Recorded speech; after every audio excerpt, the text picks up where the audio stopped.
Prabowo membuat banyak orang merinding. Indonesia tak lagi menjadi kuli di negeri sendiri. Ini adalah sejarah baru. Bank emas dan deposito devisa kini wajib 100%. Jika masih ada yang meremehkan Prabowo, mungkin mereka lupa bahwa pria ini tidak main-main dalam mengembalikan kedaulatan ekonomi Indonesia. Pada 17 Februari 2025, Presiden Prabowo menandatangani Peraturan Pemerintah Nomor 8 Tahun 2025 yang akan membalikkan arus uang yang selama ini bocor ke luar negeri. Intinya, setiap dolar hasil ekspor sumber daya alam Indonesia wajib disimpan di dalam negeri selama 12 bulan. Dengan demikian, Indonesia tidak lagi menjadi lumbung uang gratis bagi bank-bank asing. Bayangkan, selama ini triliunan rupiah dari ekspor tambang, perkebunan, dan perikanan langsung mengalir ke luar negeri, sementara Indonesia hanya kebagian sisa-sisa. Tapi kini, 80 hingga 100 miliar dolar Amerika Serikat akan tetap berputar dalam sistem keuangan nasional. Ini bukan angka main-main. Dan yang membuat pihak asing semakin panas dingin, Indonesia akan memiliki bank emas sendiri. Sebelumnya emas dari bumi pertiwi kita lebih banyak mengalir ke luar negeri. Sekarang, kita akan mengelola kekayaan kita sendiri. Sebenarnya, emas dari bumi pertiwi kita lebih banyak mengalir ke luar negeri. Kita yang menambang, kita yang bekerja keras, tetapi emasnya justru masuk ke sistem keuangan negara lain. Sekarang Prabowo berkata, cukup sudah. Bank emas akan diresmikan pada 26 Februari 2025 sebagai tonggak sejarah bagi kedaulatan ekonomi Indonesia. Sudah terlalu lama kita hanya menjadi penonton di negeri sendiri. Sumber daya melimpah, tetapi kendali ada di tangan asing. Keuntungan besar mengalir keluar. Pemerintahan sebelumnya selalu bersikap lunak terhadap kepentingan global. Kini, Prabowo justru mengambil langkah berani. Pihak asing pasti panik, investor global mungkin sedang berbisik-bisik karena Indonesia mulai keluar dari kendali mereka. Tapi rakyat seharusnya bersorak gembira. Jika ada yang bertanya mengapa baru sekarang, jawabannya sederhana. Karena kini Indonesia memiliki keberanian. Dulu kita mungkin tunduk pada tekanan global. Sekarang Prabowo menunjukkan bahwa Indonesia harus berani menentukan jalannya sendiri. Jika asing marah, biarkan saja, mereka sudah terlalu lama mendikte ekonomi kita.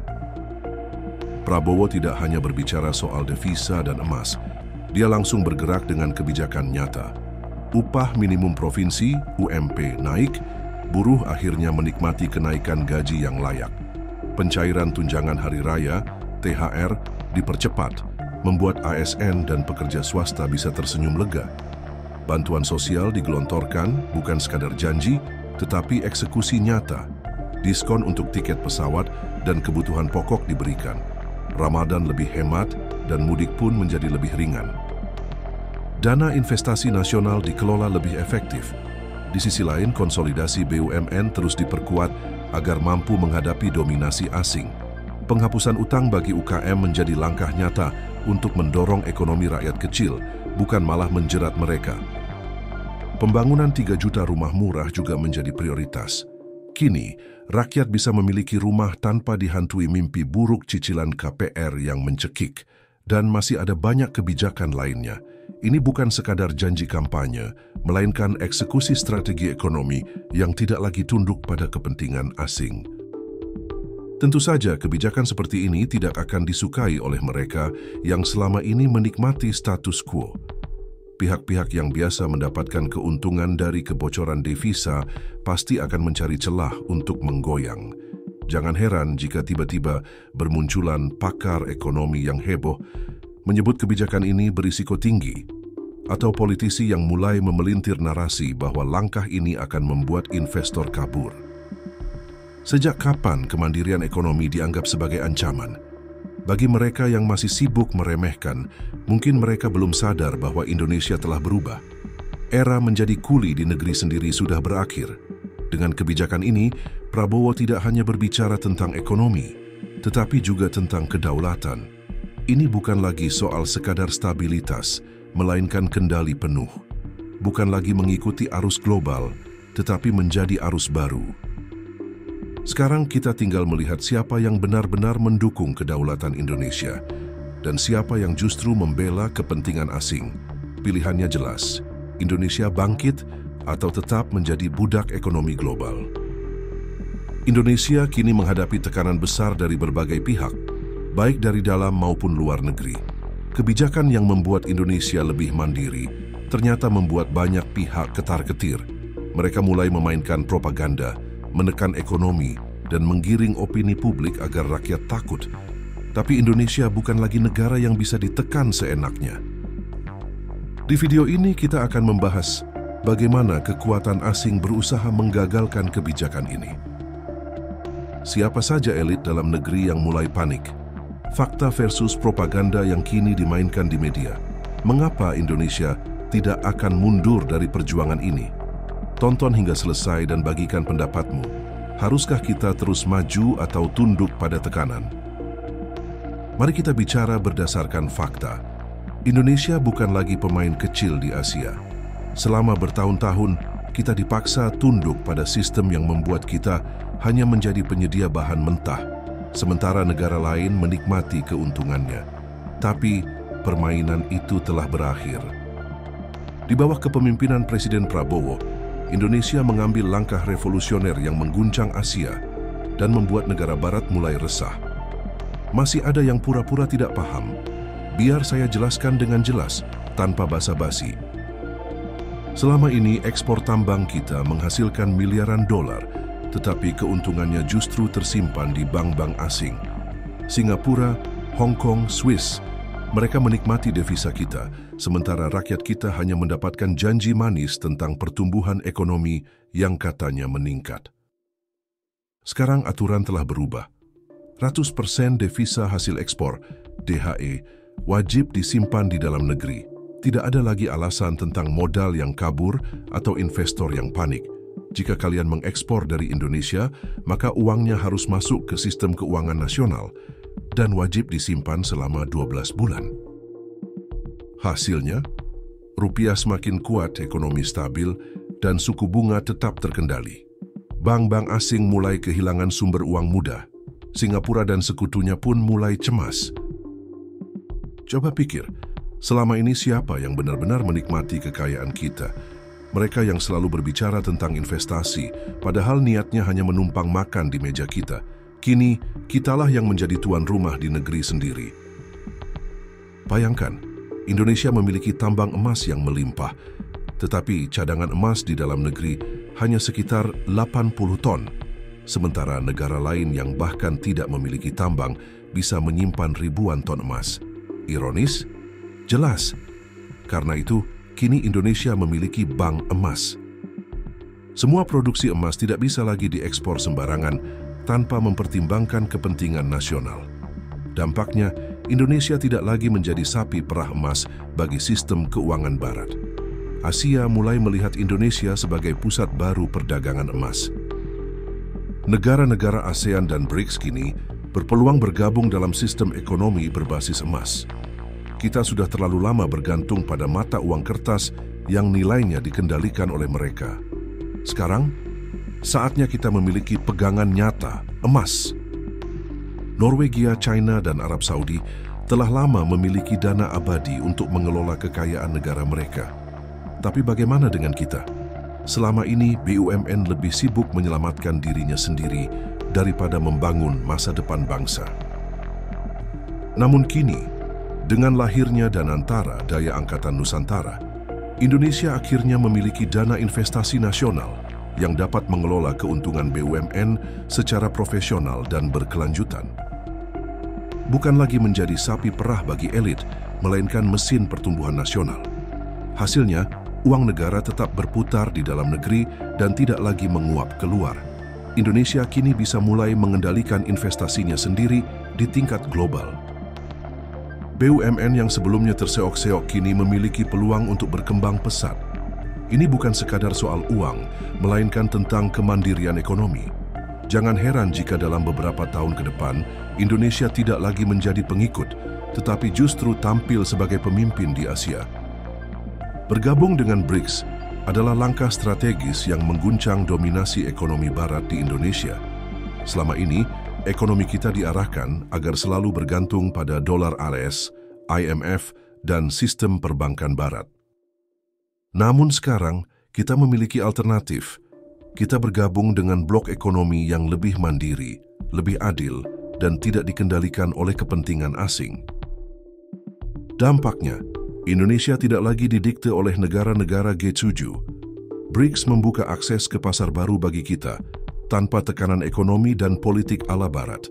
Mata uang BRICS mulai menjadi alternatif dolar, dan Indonesia bisa turut berperan dalam mengendalikannya. Singkatnya, Indonesia bukan lagi pion dalam permainan catur ekonomi dunia. Kini kita mulai menentukan langkah sendiri.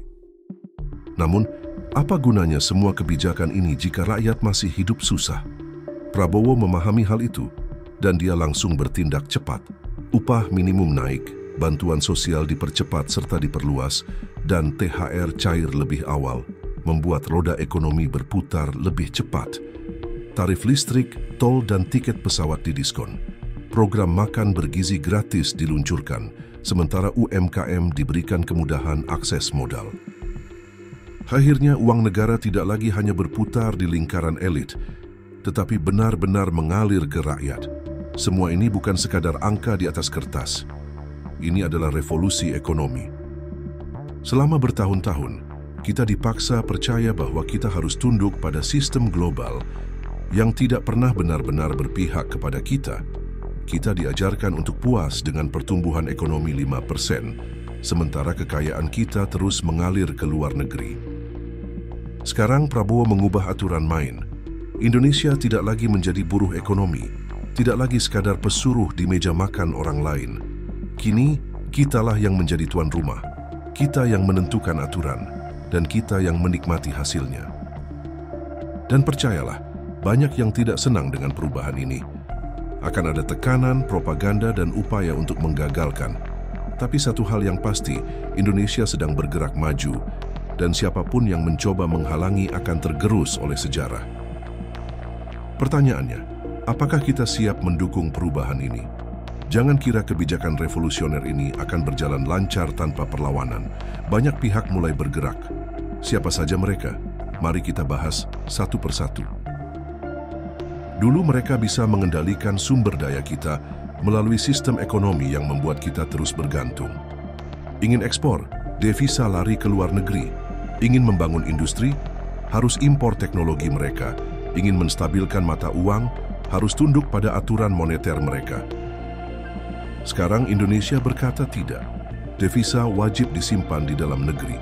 Emas dikelola oleh negara, bukan pasar global. Dana investasi dikendalikan oleh Indonesia, bukan oleh pihak asing. Apa yang terjadi? Mereka panik. Lihat saja, tiba-tiba media internasional mulai menggiring opini bahwa kebijakan ini berisiko tinggi, mengancam stabilitas, atau bahkan anti pasar. Jangan tertipu. Yang mereka takutkan bukan ketidakstabilan Indonesia, melainkan hilangnya kendali mereka atas kita.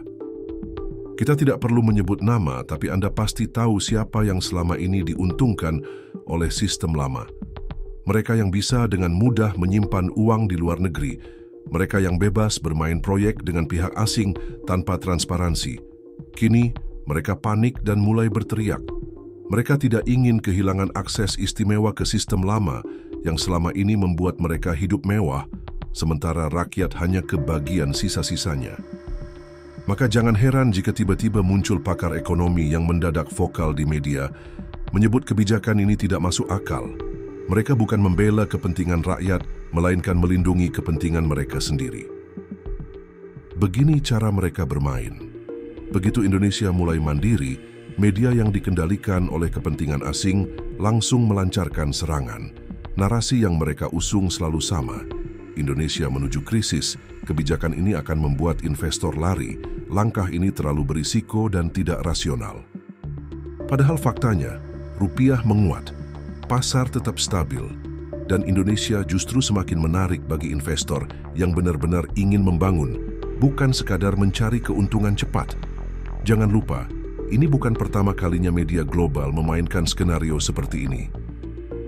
Dulu saat Indonesia melarang ekspor nikel, mereka juga panik dan berteriak. Tapi lihat hasilnya. ekonomi kita justru semakin kuat. Jangan naif. Ada kepentingan dalam negeri yang bekerja untuk pihak asing. Mereka adalah orang-orang yang sudah nyaman menjadi kaki tangan asing dan tidak ingin perubahan ini terjadi. Mereka akan berusaha keras menggiring opini agar rakyat ragu, menciptakan ketidakstabilan untuk menggagalkan kebijakan ini, serta memanipulasi isu agar seolah-olah rakyat dirugikan. Tapi ingat, mereka hanya bisa menang jika kita lengah. Kita sudah sering melihat pola yang sama berulang kali. Setiap kali Indonesia mencoba mandiri, selalu ada pihak yang berusaha menjegal. Namun satu hal yang pasti, negara ini tidak akan mundur lagi. Prabowo tidak main-main. Indonesia tidak lagi tunduk pada permainan lama. Kebijakan ini bukan sekadar soal ekonomi, ini soal kedaulatan. Mereka akan berusaha mengguncang kita. Mereka akan mencoba mendekati, memengaruhi, bahkan memecah belah rakyat. Tapi kita harus sadar, Indonesia sedang memasuki era baru. Kita bukan lagi sekadar penonton, tapi kini pemain utama, dan dunia mulai menyadarinya. Pertanyaannya, Anda di pihak yang mendukung kebangkitan Indonesia, atau di pihak yang ingin kita tetap menjadi budak ekonomi? Sekarang kita berada di fase paling krusial. Kelompok yang kehilangan kendali mulai bergerak lebih agresif. Mereka tahu, jika kebijakan ini berhasil, mereka tidak akan lagi memiliki celah untuk menekan Indonesia. Mari kita lihat bagaimana mereka bermain dan bagaimana kita harus merespons. Jangan kira negara-negara yang selama ini terbiasa mengendalikan Indonesia akan tinggal diam. Mereka mulai menggunakan berbagai strategi untuk menggagalkan kebijakan ini. Tekanan diplomatik. Tiba-tiba muncul pejabat asing yang mengomentari kebijakan kita secara negatif. Mereka menggiring narasi seolah-olah Indonesia sedang menutup diri dan akan kehilangan mitra dagang. Padahal, yang sebenarnya mereka takutkan adalah hilangnya kendali atas sumber daya kita. Manipulasi pasar. Jangan kaget jika harga komoditas strategis Indonesia tiba-tiba dimainkan di pasar global. Ini adalah taktik untuk membuat ekonomi kita terlihat lemah dan menciptakan kepanikan. Ancaman investasi. Akan ada perusahaan asing yang berpura-pura mengancam hengkang dari Indonesia, seolah-olah kebijakan ini membuat iklim investasi tidak menarik. Berharap rakyat panik dan kebijakan ini dibatalkan. Tapi, apakah kita harus gentar? Tidak. Kita sudah membuktikannya saat ekspor nikel dihentikan. Bukan kerugian yang kita dapat, melainkan keuntungan besar. Rupiah sempat mendapat tekanan, tetapi tetap bertahan. Investor yang benar-benar ingin membangun negeri ini tetap berdatangan. Yang panik hanyalah mereka yang selama ini menikmati sumber daya kita tanpa memberi manfaat nyata bagi Indonesia. Lalu siapa yang sebenarnya lebih berbahaya? Bukan hanya kekuatan asing, tetapi juga orang-orang dalam negeri yang rela mengorbankan kepentingan nasional demi keuntungan pribadi. Mereka yang dulu hidup nyaman dengan menumpuk kekayaan di luar negeri, kini merasa terancam. Mereka yang terbiasa menjalankan proyek tanpa transparansi mulai gelisah. Mereka yang selama ini mengendalikan opini publik kini mulai kehilangan pijakan. Lihat saja, mendadak banyak tokoh yang sebelumnya diam, kini sibuk menyerang kebijakan ini. Mereka menyebut kebijakan ini penuh risiko. Mereka menakut-nakuti bahwa ekonomi bisa runtuh. Mereka mengatakan kita sedang bermain dengan api. Padahal, yang sebenarnya mereka takutkan adalah hilangnya akses istimewa yang selama ini mereka nikmati. Sekarang mereka mulai mengendalikan narasi di media. Mereka menyebarkan ketakutan, mencari celah untuk menyerang, dan bahkan mencoba menciptakan ketegangan antara rakyat dan pemerintah. Tapi ingat, rakyat Indonesia sudah semakin cerdas. Kita tahu bagaimana membedakan kritik yang konstruktif dan serangan yang sebenarnya hanya kedok untuk mempertahankan kepentingan mereka sendiri. Perhatikan pola permainan mereka. Setiap kali Indonesia menunjukkan kemajuan, propaganda mulai digencarkan. Narasi yang mereka sebarkan selalu sama. Mereka mengatakan investor berbondong-bondong meninggalkan Indonesia, padahal justru semakin banyak yang datang. Mereka menakut-nakuti bahwa ekonomi akan runtuh, sementara data makro menunjukkan stabilitas yang terjaga. Mereka mengklaim kebijakan ini membahayakan rakyat, Padahal kenyataannya, kebijakan ini justru melindungi kekayaan bangsa kita. Mereka berharap rakyat terprovokasi dan menolak kebijakan ini. Mereka ingin kita terus bergantung dan tunduk pada sistem lama. Tapi lihatlah kenyataan di lapangan. Industri berbasis sumber daya dalam negeri mulai berkembang pesat. Devisa tetap tersimpan di Indonesia, membuat ekonomi semakin kuat dan mandiri. Dunia pun mulai mengakui bahwa Indonesia bukan lagi negara yang bisa ditekan semaunya. Itulah alasan mengapa serangan terhadap kita semakin agresif. Mereka sadar, jika Indonesia berhasil melewati tahap ini, maka tidak akan ada lagi celah bagi mereka untuk mengontrol ekonomi kita seperti dulu. Kita tidak bisa lagi bersikap setengah hati.